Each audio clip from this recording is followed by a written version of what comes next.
Tu sais que j'ai même interviewé Emmanuel Macron à l'époque, quand il était Sérieux? ministre. Ouais. D'accord. Si tu veux, il y a eu aussi plus de viralité que ce que j'attendais. J'ai reçu énormément de commentaires, de messages privés de gens qui ont fait des exercices, des gens qui m'ont remercié, des gens qui ont eu des résultats, etc. Ça, je m'y attendais pas du tout. À en recevoir autant, j'en reçois encore là aujourd'hui, tu vois. Yo, bienvenue dans un nouvel épisode. Aujourd'hui, ça va parler live. Ça va partir en live Instagram plus précisément parce que mon invité Emmanuel, ce qu'elle a fait avec une communauté d'un petit peu moins de 1000 abonnés, elle a lancé un challenge où elle a invité des gens à la suivre pendant plusieurs jours en live et ça lui a donné beaucoup de viralité, beaucoup d'engagement, de commentaires et surtout des clients. Maintenant, elle a largement passé le cap des 1000 abonnés sur Instagram, notamment grâce à sa stratégie. Donc je l'ai invitée pour en discuter avec moi et qu'elle nous explique un petit peu tout ce qu'elle a fait. Donc si c'est quelque chose qui peut vous intéresser, accrochez-vous, c'est parti. Emmanuel, Ok. salut, Salut. merci de participer au podcast. Comment vas-tu aujourd'hui? Bah avec grand plaisir, merci à toi de m'inviter. Écoute, je vais très bien, c'est vendredi, donc pour moi c'est la journée plus cool. Alors on disait juste avant, on a presque raté l'épisode à cause de travaux, toi et moi. Toi, il y avait des travaux juste en face. Moi, il y avait les voisins qui étaient en train de passer la disqueuse là il y a 10 minutes. Donc, je croise les doigts pour que tout se passe bien, mais il n'y a pas de raison. On espère, on croise les doigts. Alors, Emmanuel, je vais faire un bout de présentation te concernant et je vais Mhm. te laisser compléter après parce que je pense qu'il y a plein de choses que tu peux nous dire. Ce que je m'étais noté. Donc, toi, tu es la créatrice du Social Media Lab et du programme Social Media Expert. Mhm. Dans ce cadre, tu as lancé notamment récemment un challenge live Instagram dont on va parler aujourd'hui. Et puis avant ça, en fait, tu as quand même un petit bout d'expérience parce que j'ai vu que tu as travaillé pour Europe 1, pour M6 également. Donc voilà, j'ai glané quelques infos par-ci par-là. Je vois qu'il y a des trucs super intéressants. Mais je me tourne vers toi. Est-ce que tu peux juste nous représenter un petit peu qui tu es? Avec grand plaisir. Oui, tu as dit des choses, voilà, les éléments un petit peu importants. Effectivement, j'ai travaillé pendant 10 ans dans les médias avant de lancer mon entreprise et j'ai fait partie des premiers community managers en fait, parce qu'à l'époque, quand j'ai commencé, donc il y a 10 ans, c'était dans les médias en fait qu'on recrutait. Et le métier a beaucoup changé hein, depuis, mais c'est vrai que j'ai appris toutes les bases un petit peu par moi-même, avec des animateurs radio, télé, etc. Donc c'était absolument génial. À Europe 1, après pour M6, où j'ai travaillé notamment pour Golden Moustache, que vous connaissez peut-être, la chaîne YouTube. Et moi, Mhm. je m'occupais d'accompagner, si tu veux, les créateurs de contenu sur la partie marketing des réseaux sociaux. Et c'est vraiment ça ma spécialité. Comment optimiser le marketing autour des réseaux sociaux de manière générale en organique. Et je travaille avec des experts aussi comme toi sur la partie ads pour m'aider à renforcer cette partie. Et j'ai créé Social Media Expert il y a maintenant un an pour aider les community managers à devenir vraiment social media managers, à avancer sur la stratégie et aussi à vivre plus confortablement de leur entreprise, qu'aujourd'hui il y a beaucoup de concurrence et c'est difficile hein, de se lancer et puis ensuite de perdurer en tant que freelance. Est-ce que tu peux revenir sur la différence entre community manager et social media manager? Parce que même moi, étant dans le milieu social media, des fois, je fais un peu l'amalgame. Mm. Et je pense que ça peut être intéressant que toi, justement, tu sépares un peu le vrai du faux sur les deux. C'est une question super intéressante. En général, quand on commence, on est community manager, c'est-à-dire qu'on va animer la communauté et c'est un métier qui est très noble, c'est-à-dire qu'on va créer le contenu, engager avec les gens et on va vraiment être au quotidien, si tu veux, avec la communauté. Et il y a beaucoup de création de contenu du coup. Et alors que quand on est social media manager, on va aussi créer la stratégie, on va aussi travailler sur le marketing, on va aussi optimiser, si tu veux, pour faire en sorte que les objectifs de l'entreprise soient atteints via les réseaux sociaux. Donc on va travailler avec d'autres canaux aussi et on va peut-être aussi s'occuper des ads. Voilà, on va avoir plus de responsabilités, si tu veux, pour le client ou dans une entreprise quand on travaille dans une entreprise. J'avais une autre question sur ce que tu fais. Euh, alors, je crois que tu es membre de Loukoum. Mhm, tout Moi, à fait. Loukoum, j'ai découvert ça parce que, en fait, j'ai suivi, tu vois, la formation Facebook Ads de Joseph Dogno. Oui. Bon, d'ailleurs, Joseph qui a passé le relais de son podcast, Oui. donc je le salue peut-être au On passage. lui fait Si un maintenant petit coucou, ouais. Je sais que C'est Joseph ça. est formateur dans ma formation, il a un module ads dans Ah, voilà, Social bah, Media Expert. c'est quand même une des références Mm. en France, en Ouais. tout cas jusqu'à ce qu'il arrête, quoi. Donc, Loukoum, c'est quoi en quelques mots? Le COM, c'est un collectif d'indépendants en majorité de la communication digitale, assez multifacette parce qu'on a beaucoup d'expertise aujourd'hui. Le collectif a été fondé vraiment pour permettre aux indépendants de se retrouver et de travailler sur des projets à plusieurs. Donc c'est vraiment c'est une très très belle aventure que j'ai rejointe il y a quelques années maintenant et qui continue à bien se développer. Donc n'hésitez pas à aller voir le site de Loukoum si vous voulez en savoir plus. Il a été refait il y a quelques mois ou à me contacter si vous avez envie d'en savoir plus et de nous rejoindre. Moi, j'aime bien le nom. En plus, Loukoum, Mm. c'est une petite pâtisserie, je crois, C'est ça, qui c'est est, turc, ouais, tout à fait. ouais, avec une petite Mm. du sucre glace dessus, je sais plus quoi. Enfin, Mm. regardez l'un et On l'autre. en mange à chaque apéro Loukoum et on organise souvent des apéros, donc tu pourras Ah, venir c'est la vrai? prochaine fois si tu veux, on mettra le lien aussi Ah bah, sur faudrait que je LinkedIn. m'achète des Loukoum alors.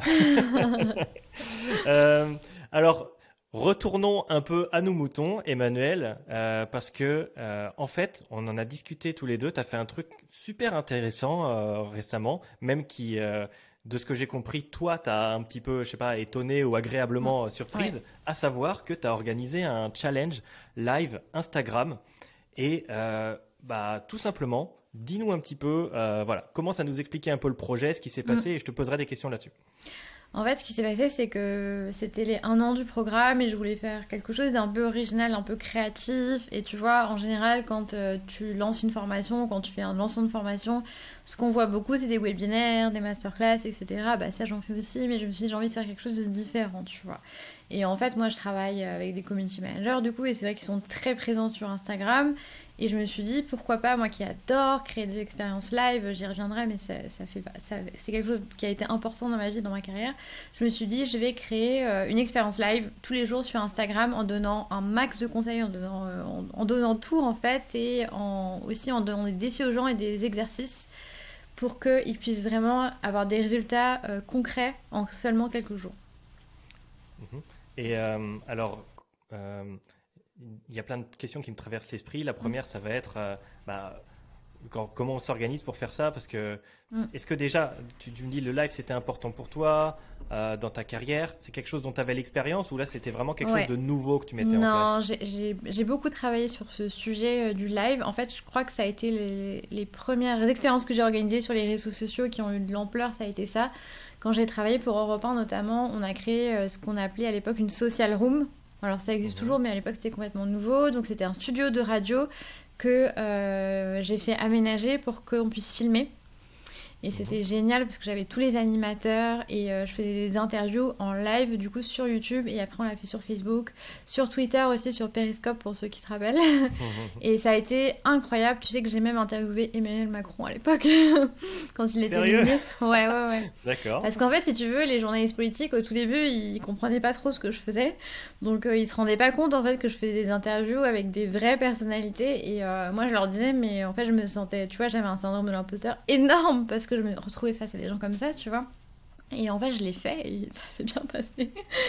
Et les gens aimaient bien parce qu'en fait, je faisais remonter des questions de la communauté, tu vois. C'était vraiment ça le concept. Et après, j'ai formé les journalistes pour qu'ils soient capables de le faire. Donc, ça a été ma première expérience live. C'était incroyable. Merci encore à Thomas Pavlovski à l'époque, qui était mon manager qui m'a laissé faire ça. C'était un rendez-vous que tu donnais à ton audience, un meeting un peu régulier sur une ou plateforme ou l'autre, ou plusieurs en même temps? Comment ça fonctionnait? En fait, c'était beaucoup piloté sur Twitter à l'époque parce on avait beaucoup développé la communauté sur Twitter jusqu'à 1 million d'abonnés à l'époque et en fait on le diffusait partout, c'est-à-dire qu'il y avait un site, donc tu vois, je fais des articles sur le site, on faisait un mail, etc. Et selon en fait, si tu veux, l'importance de l'invité, etc. On faisait quelque chose de gros et puis après on diffusait le replay. Ok. Et là, bon, mine de rien, le challenge Instagram, c'est une articulation un petit peu différente sur plusieurs jours qui s'enchaînent avec un rythme un petit peu effréné presque, j'ai envie de dire. Ouais. Donc, je reviens un petit peu là-dessus. Comment tu t'y es préparé? Comment tu Ouais. as orchestré un petit peu en coulisses le truc pour que ça se passe bien, quoi? Ouais, alors pour le dire peut-être pour ceux qui n'ont pas vu le challenge, c'est sur le compte Le Social Media Lab. Si vous voulez aller voir, il y a toujours les replays. Et le principe, c'était de faire un live de 20 minutes par jour avec un thème à chaque fois pour que les community managers puissent développer leur activité en seulement 20 minutes. Donc il y avait le premier jour, par exemple, c'était écrire un pitch, par exemple. Le deuxième jour, c'était trouver des clients. Enfin, il y avait 5 thèmes différents. Et en fait, moi, je me suis organisée des semaines et des semaines et des semaines à l'avance parce qu'il y avait beaucoup de choses à préparer, parce qu'évidemment, il y a les scripts du challenge, hein, l'écriture, mais c'était pas le plus long à préparer, c'était aussi toute la communication autour, c'était aussi évidemment un petit peu de matériel pour que ce soit qualitatif. C'était aussi, il y avait un petit jeu concours. Voilà, il y avait pas mal de choses au final qui ont demandé de la préparation, donc j'ai tout fait sur Notion, planification, etc. Et je le dis aussi hein, pour ceux qui voudraient lancer là-dedans, je l'ai pas fait toute seule, je me suis fait aider je suis aidée aujourd'hui par une petite équipe de freelance, donc il y a eu des ads aussi qui ont été faites pour faire la promotion du challenge. Il y a aussi eu beaucoup de contenu autour du challenge pour donner envie d'y assister, etc. Donc ça a été beaucoup de préparation. Mais au final, tu vois, pas plus que si tu organises une grosse masterclass ou un gros webinaire, etc. Là, ce qui était en fait assez intense, c'est le fait de faire un live voilà, tous les jours, tous les matins, etc. Et alors, un truc que tu m'avais dit, c'était que au moment où tu as initié le projet, alors là-dessus, il faudra que tu nous précises sur la timeline, mais en gros, tu n'avais même pas 1000 abonnés. Ouais. Aujourd'hui, tu en as 1300, donc il doit y en avoir une partie qui vient de là, finalement. Ouais, beaucoup. Donc, tu es parti de quoi? Tu avais une grosse base email, tu avais juste ta communauté Instagram, tout est venu des ads, en fait. Comment ça s'est fait? En fait, à la base, tu vois, j'avais un compte Instagram, mais il n'était pas du tout développé. Tu vois, je l'avais pas. Enfin, en fait, je l'avais créé, tu vois, un peu pour faire les coulisses de mon activité. Il y avait pas. Je sais que c'est pas bien, mais il n'y avait pas de stratégie marketing derrière, en fait, au départ. Mais je me suis dit là, ok, je vais commencer à vraiment l'utiliser pour mon activité parce que ça peut m'apporter beaucoup, etc. Et en plus, j'avais commencé à faire des publicités. Mais plus pour nourrir ma liste email. Donc en fait, je me suis dit autant avoir un truc qui est bien et qui représente vraiment ce que je fais aujourd'hui. Donc c'était parti de là et effectivement il y a eu de la publicité, c'est-à-dire que sur la page d'inscription du challenge, c'est-à-dire que oui tu pouvais assister au challenge sans t'inscrire, mais j'ai fait en sorte qu'il y ait une inscription. Pourquoi? Parce que ça me permettait de vraiment, si tu veux, dire aux gens tout ce qu'il y aurait dans le challenge, leur envoyer des emails pour le jeu concours, etc. Enfin tu vois, ça me permettait vraiment de les mettre dans l'ambiance et évidemment de faire grandir aussi ma communauté. Donc moi c'est une niche, tu vois, donc j'ai pas envie qu'il y ait des gens qui soient pas des gens du social media qui viennent, donc c'est important pour moi de bien aussi avoir les bonnes personnes dans cette communauté-là. Il y a aussi eu de l'organique parce que ça a attiré des gens. Si tu veux, il y a eu aussi, ça c'est très intéressant, plus de viralité que ce que j'attendais. C'est-à-dire que déjà, les gens sont venus en direct, se sont connectés et sont restés. Mais surtout, j'ai reçu énormément de commentaires, énormément de messages privés de gens qui ont fait des exercices, des gens qui m'ont remercié, des gens qui ont eu des résultats, etc. Et surtout sur Instagram. Et ça, je m'y attendais pas du tout. À en recevoir autant, j'en reçois encore là aujourd'hui, tu vois. Ok. Donc, gros engagement finalement sur Ouais. un compte que tu commençais À développer. et Ouais. qui continue de t'apporter quelque chose. Donc là, C'est ça. ta stratégie suite au live va perdurer sur Instagram. Tu vas continuer d'être régulière dessus, Oui, peut-être tout à développer fait. d'autres lives. Ouais, et puis après, bon, tu vois, les abonnés, pour moi, c'est une métrique qui est pas finalement la plus importante, hein. Enfin, tu le sais quand on travaille sur les réseaux sociaux, mais moi, ce qui m'a frappé, c'est plutôt, tu vois, la visibilité. Parce qu'en termes de visibilité, euh, j'avais des centaines de milliers d'impressions. Enfin, c'était vraiment des stats, si tu veux, très très élevés, même par rapport au budget que j'avais mis, parce que j'avais même pas mis 1000 € de pub, tu vois, donc c'était vraiment des grosses stats. Et c'était pas des campagnes de visibilité en plus. Donc c'est surtout ça qui m'a étonnée en fait. Je me suis dit, voilà, c'est une belle mécanique et j'ai trouvé quelque chose qui fonctionne bien et ça vaut le coup d'être un peu créatif quand tu fais des lancements. Ok. Bon, pendant le déroulé, parlons-en un petit peu des différents jours. Euh, comment ça s'est passé? Est-ce que c'était beaucoup de personnes au début, pas moins à la fin, peu au début, plus à la fin? Mm. Qu'est-ce que tu as observé? Qu'est-ce que tu as appris en fait pendant cet exercice en quelque sorte? Alors, j'ai eu. Alors, au total, j'avais 300 personnes qui se sont inscrites, donc qui ont décidé de vraiment cliquer sur la page et s'inscrire, etc. Au début de l'expérience, en live, quand je me connectais, il y avait un petit peu moins de 100 personnes. Je crois qu'on était autour de 70-80. Voilà. Mais ce qui m'a étonné, c'est que le chiffre n'a pas beaucoup baissé selon les jours et surtout les gens restaient connectés. Tu Mhm. vois. Et c'est ça qui m'a paru. Qui m'a paru fou, c'est que les gens sont restés du début à la fin et surtout, tu vois, il n'y a pas eu beaucoup de déperdition. Surtout à la fin, je me suis dit, en plus, la fin était un peu plus promotionnelle parce que je parlais de mon programme, etc. Et en fait, les gens sont restés jusqu'au bout et ont vraiment été engagés dans l'expérience. Il y en avait beaucoup qui regardaient en replay aussi, parce que c'est les chiffres du live, mais il y en avait beaucoup qui regardaient en replay, donc au total, c'était plusieurs milliers de vues. Et ça peut paraître pas beaucoup parce que, en fait, si tu veux, sur les lives, les chiffres sont moins élevés qu'en fait sur des vidéos que tu postes, voilà, qui sont disponibles, mais les gens sont beaucoup plus engagés, ça a beaucoup plus de valeur parce qu'en fait, c'est des gens qui vont être avec toi en direct en fait et avec qui tu vas créer une vraie relation. Contrairement à une Mhm. vidéo. Et c'est pour ça que c'est intéressant de faire des lives. Souvent, les gens me disent, oui, je fais un live, il n'y a personne, etc. Oui, mais les gens qui sont là, qui t'écoutent parler pendant 20 minutes, au moment où toi tu parles, etc., et qui discutent avec toi, je peux te dire que ce sera vraiment des gens qui sont beaucoup plus prêts à acheter tes produits ou tes services que des gens qui te regardent sous un autre format. Franchement, ce que tu dis, c'est super intéressant et ça ring a bell. Faut que Mm. j'arrête avec les anglicismes. Mais moi, tu vois, pour avoir fait encore assez récemment des petits live TikTok, mais vraiment spontanés, quoi, très Ouais. improvisés, le nombre de viewers sur TikTok est infinitésimal, quoi. Je veux dire, Mm. quand on culminait à 10, j'étais content, tu vois. Et là, tu me dis, tu en avais 300, 4 jours d'affilée, c'est énorme. Donc, il y a Mm. une balance à trouver entre la proximité que ça Ouais, génère d'être comme ça en live et de l'autre côté arriver à avoir un nombre suffisamment de personnes c'est qui ça. viennent quoi. C'est Ouais. ça. Bah après, bon, moi, tu vois, je suis une petite entreprise au final, mais si c'est une plus grosse entreprise, bah tu fais plus de com, tu fais plus de pub, tu vois, t'as plus de moyens, donc tu peux faire quelque chose de beaucoup plus important.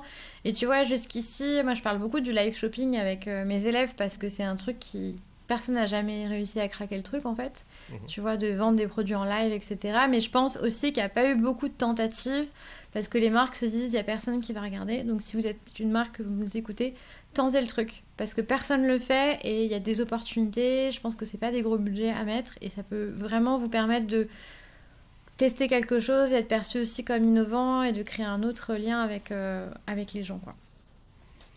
Euh, bah, le côté live, hein, c'est vrai que pour toi tu l'as testé, on Mm. en parle et moi dans une plus petite échelle, je rejoins juste ce que tu dis, les commentaires qu'on me donnait et puis les retours, ils étaient assez incroyables. Genre, c'est pas grand chose, mais tu es tout seul devant ton Ouais, téléphone à parler, on te pose des ouais, questions, tu y réponds, ça engendre une nouvelle question qui est de plus en ouais, plus précise, et à la fin, ouais. tu as quelqu'un qui oh merci, merci, c'est trop C'est bien, clair. et tu sens vraiment que tu as apporté quelque chose, t'as pas cette distance avec le contenu, Ah voilà oui. quoi. Non mais c'est dingue. Moi je te dis j'ai eu des gens qui m'ont dit mais j'ai trouvé des clients en suivant tes conseils en direct et tout et je me suis dit tu vois c'est là où vraiment tu te dis l'impact il est direct en fait. Enfin c'est le cas de le dire tu vois mais il y a pas de ça va beaucoup plus vite ça a accéléré si tu veux ça accélère en fait le tunnel marketing en fait. Eh bien justement, Mhm. parce qu'au final, si on fait du live, bon, on n'est pas des vilains marketeurs, Ouais mais derrière, on a quand même une idée en tête. Je dis bien vilain sûr. marketeur parce qu'à un moment, je me souviens, j'avais reçu un mail de quelqu'un qui me disait oh Gaëtan, tu fais du contenu, tu réponds à mes questions, mais je sais qu'à la fin, c'est pour que tu me vendes quelque chose. Je répondais juste aux questions de la Il est personne, tu vois, genre intéressé. agression comme ça qui sort de nulle part. Non, non, bah écoute, à la fin, s'il y a des gens qui sont suffisamment intéressants et qu'on a du temps à y consacrer, bah pourquoi pas le Mhm. vendre. Toi, l'objectif, Ouais. c'était d'avoir des inscrits à ton programme? Tout à fait. En fait, c'était une mécanique de promotion. Donc, il y avait deux objectifs. Il y avait un objectif de visibilité quand même, parce que je voulais faire connaître mon programme à un plus grand nombre de personnes. Tu vois, c'était vraiment pas que sur cette échéance-là. Mon but, c'était aussi de faire du marketing pour les prochains mois. Tu vois, c'était pas que... c'était aussi faire connaître aussi mon expertise, faire en sorte que les gens aient confiance en moi, tu vois. Et ça, c'était vraiment important. Visibilité, confiance, etc. Tu vois, c'était vraiment les deux premiers objectifs. Et évidemment, un objectif de conversion sur cette itération, au moins pour rembourser les frais marketing et pour payer mon équipe. Mais, et du coup, j'ai eu une quinzaine d'inscrits à date, tu vois, donc sur, tu vois, 300 personnes, c'est pas mal, tu vois, si tu regardes le taux de conversion, mais en formation en tout cas, et sur une période aussi courte et par rapport au budget que j'ai investi. Mais c'est vrai que moi, ce que j'en retiens, évidemment, je suis hyper contente de ces nouvelles personnes qui ont rejoint le programme, mais surtout, j'ai vu que ces personnes-là, et c'est là pour moi la plus grande victoire en réalité, sont hyper engagées, beaucoup plus que des personnes qui rentrent dans mon programme habituellement, c'est-à-dire que ça va plus vite. En fait, tu vois, je sens que tout va plus vite, en fait, qu'elles sont dans une énergie qui est beaucoup plus forte parce qu'on a eu une expérience avant, et je pense qu'en fait, cette expérience fait que il n'y a pas de friction entre le moment où ils rentrent dans le programme et le moment où ils font l'expérience gratuite avec moi, tu vois. Il y a une sorte de continuité avec un call, évidemment, et un paiement, parce que il faut bien que je vive. C'est ça. Mais et puis, il faut bien qu'on développe nos projets aussi, etc., et qu'on les fasse grandir. Mais tu vois, il n'y a pas de friction, et du coup, ils rentrent, ils sont au taquet, ils sont hyper motivés, et ça, c'est franchement... Donc, c'est une belle victoire au final, tu vois. Moi, je suis vraiment très, très contente. Et là, j'organise un workshop dans quelques jours, j'ai eu beaucoup plus d'inscrits que d'habitude, et je pense que ça vient du challenge. C'est-à-dire que les gens, finalement, t'ont suivi sur Instagram, Oui. ils ont vu tes prochains jalons, et ils se sont dit, bon, bah, cette fois-ci, j'y vais, quoi. Exactement. En fait, ils sont là. Tu vois, par rapport aux personnes qui habituellement s'inscrivent, etc. J'ai eu plus de personnes en proportion qui viennent du challenge, alors qu'elles sont moins nombreuses, parce qu'ils se sont dit, bah, je sais que ça va être qualitatif, je sais que je vais bien bosser. Enfin, tu vois, je pense que c'est ça en tout cas, et je sens vraiment une énergie qui est différente. Ok, bon, bah, c'est super cool. Mm. Tu vois, là, tu m'apprends plein de trucs, et à chaque fois que moi, que j'accueille mes invités dans le podcast, j'ai envie de mettre en place tout ce qu'ils me disent. Alors, il y avait Twitter, je me suis lancé sur Twitter. Bon, il y a du TikTok, du GC, des ads, maintenant du live Instagram. Ma tête, elle fait... Bah, on pourra Donc, faire un live ensemble sur Instagram si tu veux. ah, mais avec plaisir, avec plaisir. Voilà, on va faire En ça. fait, là où je voulais en venir, euh, ça va servir aux auditeurs, et peut-être que ça me servira à moi. C'est-à-dire, si tu devais un petit peu condenser comme ça, Ouais. j'aime bien quand les gens arrivent à nous donner un petit peu de leur secret, mais je te demande pas de tout révéler. Une méthode un peu actionnable comme ça de ok, j'aime bien ce qu'elle a dit, apparemment ça donne des résultats. Ouais. Maintenant, je vais m'engager dedans, ça va être du Ouais. travail. Qu'est-ce que je dois faire, à quoi je dois m'attendre en fait? Quoi faire? Alors, en fait, déjà, bon, bah, c'est la première chose, mais pour tout dispositif social media, bien définir ses objectifs. Qu'est-ce que vous voulez en termes de... Est-ce que c'est de la visibilité? Est-ce que c'est de la conversion, etc. Qu'est-ce que vous voulez? Ça peut être tout, hein, mais écrivez-le précisément. Prenez du temps, faites un rétro-planning. Moi, par exemple, j'ai mis plusieurs semaines à tout préparer. Donc, et je pense qu'en réalité, j'aurais été plus confortable avec 2 mois de préparation. Mais bon, Ok. déjà 1 mois, c'est bien. Écrivez après ça dépend aussi de la taille de l'équipe et tout, mais écrivez le concept. N'hésitez pas à faire appel à un créa ou quelqu'un qui peut vous aider sur la partie éditoriale, parce que moi c'est une expertise que j'ai d'écrire aussi pour ce type de format, etc. Mais n'hésitez pas à vous faire aider et à vous faire accompagner, parce que le live Instagram ou le live en général, bah, ça demande beaucoup d'interactivité. Et il faut en tenir compte, vous pouvez pas parler tout seul derrière votre micro pendant une demi-heure, les gens vont partir sinon. C'est pas un podcast, enfin voilà, c'est vraiment important, donc il faut inclure voilà, des jeux, des choses comme ça. Et ensuite, plan d'action, une fois que vous avez écrit votre petit scénario, comment faire en sorte qu'il y ait le maximum de gens à votre événement, donc voilà, communiquer partout. Vous n'êtes pas obligé d'avoir une mécanique d'inscription, mais faites en sorte que ce soit très visible. Moi, j'avais aussi sponsorisé des posts qui parlaient du challenge en visibilité, tu vois. Juste pour dire, pour rappeler, etc. Parce que si tu veux, tu peux pas faire de pub pour rediriger sur un live en fait. Donc il faut faire des choses un petit peu annexes. C'est aussi pour ça que j'avais fait la mécanique d'inscription. Vous pouvez faire un jeu concours, ça marche très bien. Et puis voilà, bien engager les gens du début à la fin, essayer d'écrire vraiment une histoire avec eux. Voilà, quelque chose, une aventure en fait. Et moi, ce que je faisais entre les lives aussi, c'était voilà, remercier les gens, leur rappeler que demain il y avait de nouveau le live avec le thème du jour, etc. Si tu veux faire en sorte que ce soit comme une mini-série, si tu fais plusieurs lives, une mini-série avec chaque jour un épisode et mettre un petit peu de suspense, tu vois, la veille pour l'épisode d'après, quoi. Ok, le petit suspense, Ouais, le cliffhanger pour c'est ça, l'épisode qui s'annonce juste après. c'est ça. T'as dit un truc qui a retenu mon attention. Tu disais lors du live, Oui. on n'est pas dans un podcast. Bah nous on en fait un, donc forcément il n'y a pas de personnes qui interagissent. Mm. Quoi qu'on pourrait le faire sur Riverside, mais c'est un autre sujet. Euh, Toi justement, bah qu'est-ce que tu as essayé de faire? Tu le faisais un petit peu spontanément en te disant bah je vais prendre les questions, allez-y, vous avez 15 minutes, ou est-ce que c'était non, aujourd'hui je sais que à la moitié de l'épisode je vais leur montrer des stats, ou bref, c'est quoi le côté interactif que tu as mis en place dans tes workshops? En fait, déjà, je pose des questions très régulièrement. Je m'adresse à eux tout le temps. Euh, Tu vois, je raconte un truc, ensuite je leur demande leur avis. Tu vois, il y a des questions très très régulièrement et je réponds. Alors je réponds pas à toutes les questions au fil de l'eau parce que sinon t'es coupé tout le temps et c'est inaudible. Mais en revanche, il y a des vrais moments où je m'arrête et où je réponds aux questions quand elles sont en rapport avec ce que je suis en train de raconter. Et ou sinon je reprends la question après. Alors c'est une gymnastique, hein, ça prend. J'ai pas appris ça en 2 jours, mais c'est un peu l'idée, c'est ce qu'on essaye de faire en tout cas. Ça, n'hésitez pas à vous entraîner.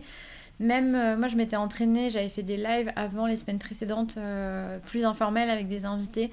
Mais ça te met un peu dans la gymnastique parce qu'avant d'organiser un gros dispositif comme ça, si tu l'as jamais fait, il vaut mieux s'entraîner un peu quoi.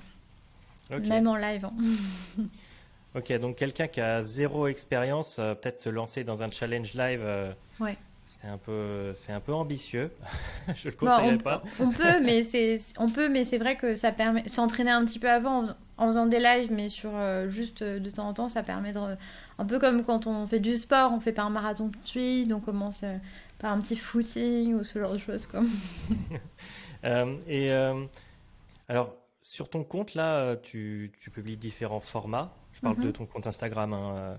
Tu as des formats un peu carrousel, des images de Mm. toi ou des infographies en gros, et aussi des reels. Moi, bien sûr, format que je préconise, le Oui. format vertical, qui fait un peu partie de l'ADN de ce podcast. Qu'est-ce que tu as remarqué, toi, justement, sur ta création de contenu, sur ce qui marche, j'ai envie de dire, depuis que le compte est Et en pleine dopé, action? Est-ce ouais. que c'est les lives vraiment qui drivent la croissance, ou est-ce que derrière, tu as des images qui marchent bien, des carousels qui marchent bien, ou c'est le Reels qui marche le mieux? Est-ce que Mm. tu as remarqué ce genre de choses? Je pense que c'est, enfin en tout cas pour moi, ce qui fonctionne, c'est le mix de tout ce qui a été mis en place. C'est-à-dire que oui, les reels fonctionnent, oui, les carousels fonctionnent, mais je pense que c'est l'ensemble parce que c'est complémentaire. En fait, tu vois, moi, mes intentions, c'est vraiment d'éduquer les gens, mais aussi de les engager, de créer une relation avec eux. Tu vois, c'est un peu mes Hmm. deux objectifs sur Instagram. Donc, du coup, sur l'éducation, effectivement, les reels, c'est cool parce que tu peux faire des petits conseils. Je donne aussi des petits conseils en story, etc. J'ai aussi des petits carousels un peu éducatifs.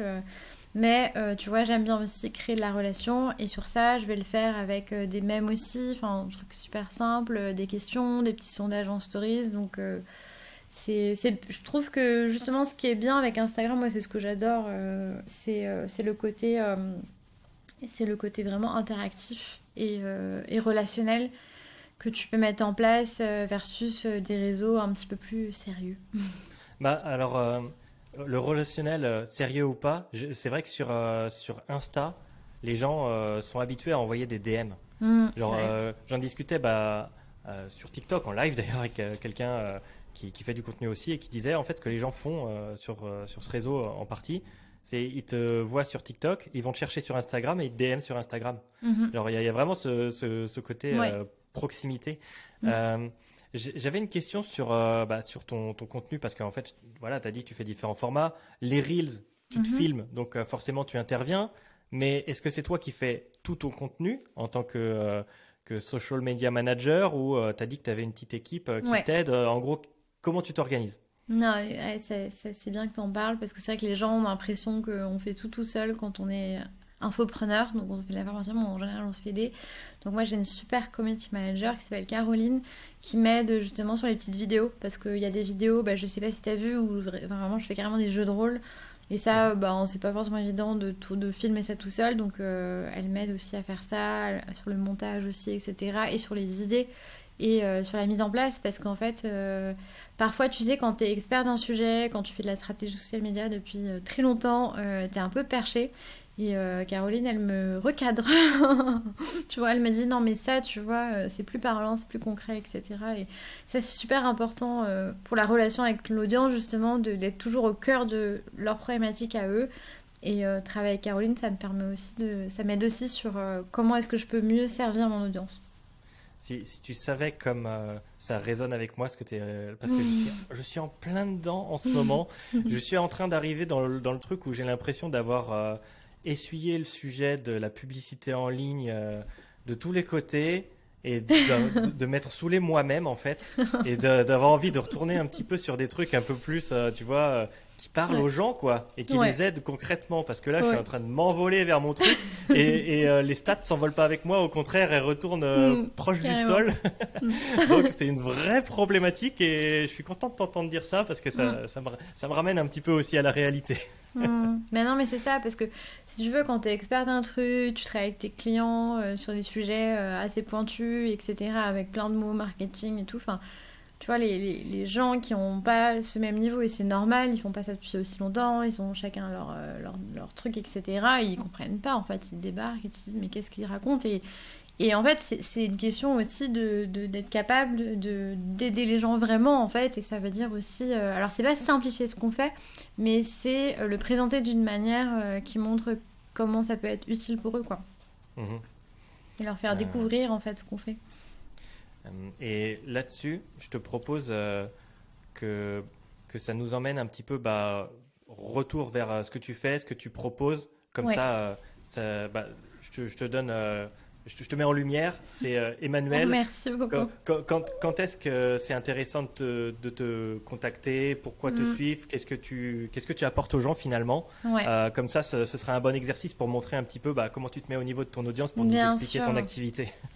Bah, en fait, moi, si tu veux, j'ai décidé de professionnaliser l'univers des réseaux sociaux et de permettre à mes anciens clients, aux entreprises avec lesquelles je travaillais, d'avoir des super personnes avec qui bosser. Parce que tu vois, ils me demandaient toujours, mais il y a d'autres personnes comme toi qui peuvent nous aider, mais en fait, je ne sais pas, etc. Donc, je me suis mis à former des gens, mais aussi les aider sur le développement de leur activité. Parce que je sais que vivre de son activité d'indépendant et travailler sur des projets cool, etc., c'est pas facile. Donc il y a vraiment ces deux axes, renforcement d'expertise et aider les gens sur leur business d'indépendant. Et moi j'adore en fait, tu vois, créer des offres avec mes élèves et tout. Enfin, c'est vraiment ma zone de génie, c'est aussi créer des offres social media, j'adore faire ça. Mhm, Moi je peux pas en créer 50 000 parce que sinon enfin, je n'aurais plus de vie. Mais du mhm. coup j'aide mes élèves à le faire et c'est un programme qui dure 4 mois avec des lives, des masterclass, avec des super guest stars comme toi qui viennent nous donner des workshops sur TikTok Ads par exemple, comme l'autre jour, ils ont adoré d'ailleurs, et un accompagnement individuel aussi sur leur positionnement, sur leur marketing, sur la vente aussi, etc. Donc c'est un programme qui est assez complet, 360, et l'objectif c'est de repartir armé pour plusieurs années sur l'entrepreneuriat et aussi sur le social media. Ok, magnifique. Eh ben, écoutez, foncez voir Mhm. Emmanuel. Emmanuel, d'ailleurs, à ce sujet, où est-ce que c'est le mieux d'aller te retrouver? J'ai quelques liens, mais peut-être que si toi, tu peux nous envoyer Ouais, bien un sûr. mitraillette, où est-ce qu'on va te retrouver Ouais, bien sur les sûr. Bah, réseaux? venez voir donc, vu qu'on a parlé du challenge, n'hésitez pas à m'écrire un petit DM sur le compte Instagram, le Social Media Lab, en disant que vous venez du podcast et comme ça, je vous enverrai un petit cadeau qui est la roadmap du community manager, qui est un guide en fait pour développer son activité de community manager, qui est un guide gratuit. Voilà. Ah bah c'est trop gentil. Donc vous avez entendu hein, les auditeurs, vous avez une ressource gratuite réservée aux auditeurs. Voilà, je me répète, mais comme ça au moins vous raterez pas l'info. Emmanuel, je sais qu'on peut aussi te retrouver notamment sur LinkedIn. Tout à fait. Donc LinkedIn Emmanuel Patry. Ouais. Et puis peut-être aussi aller jeter un coup d'œil sur Loukoum. Peut-être sur Loukoum, venez voir le site de Loukoum si ça vous intéresse de rejoindre un collectif si vous êtes un indépendant du social media. Et puis j'ai aussi 2 newsletters. J'ai une newsletter email où je donne des conseils chaque lundi matin pour développer son activité. Et une newsletter sur LinkedIn où j'interviewe des gens comme Gaëtan sur leur expertise. Donc voilà, on vous mettra tous les liens si vous avez envie de découvrir mon travail. Les liens seront en description de la vidéo YouTube et de l'épisode de podcast. Alors sur Spotify, je crois que ce sera facile. Sur les autres plateformes, je maîtrise pas trop parce que c'est fait automatiquement. Donc vous irez regarder sur Apple Podcast si ça s'affiche. Tant mieux pour vous. Débrouillez-vous. Non, mais c'est la magie de l'automatisation, quoi. C'est que tu laisses la machine faire et puis après, tu sais plus trop ce qu'elle fait, quoi. Surtout avec l'intelligence artificielle là qui est en place. Attention. ChatGPT. Ouais. Et Emmanuel, merci encore beaucoup pour tout ce que toi. tu nous as apporté. Très très intéressant, des insights, des petites pépites comme ça qui sortent de ce que tu as mis en place. Donc vraiment, ça a de la value. Et est-ce que tu as peut-être une dernière chose à ajouter? Je ne sais pas, je te laisse donner le mot de la fin, sinon je t'écoute. Mon petit conseil, c'est vraiment tenter l'expérience du live pour votre marque ou même si vous êtes indépendant. Enfin, c'est vraiment cool parce que moi, ça m'a aussi apporté beaucoup de bonnes vibes humaines en fait. C'était vraiment cool aussi à ce niveau-là, au-delà du marketing, c'est la relation qu'on crée avec les gens qui est très forte. Eh bien, écoute, si tu tiens ta proposition qu'on se fasse un live ensemble, je viendrai saisir l'opportunité. Avec plaisir. Les lives sur mon Instagram reprennent bientôt. C'est le jeudi midi, donc on va programmer ça ensemble tout de suite. Ok, magnifique. Bon, Emmanuel, sur ce, ça va être la fin de l'épisode. Merci encore une fois. Et puis, à très bientôt. À bientôt. Voilà, c'était ultra giga cool, j'espère que ça t'a plu. Avant qu'on se quitte, je t'invite à partager le podcast autour de toi. Il est disponible en vidéo sur Spotify, et oui, mais aussi sur YouTube ainsi que sur toutes les plateformes de podcasting de ton choix. Ça me ferait très plaisir d'ailleurs si tu pouvais me laisser un avis positif là où tu l'as regardé. Sur ce, je te laisse, on se dit à la prochaine pour un nouvel épisode. Ciao ciao.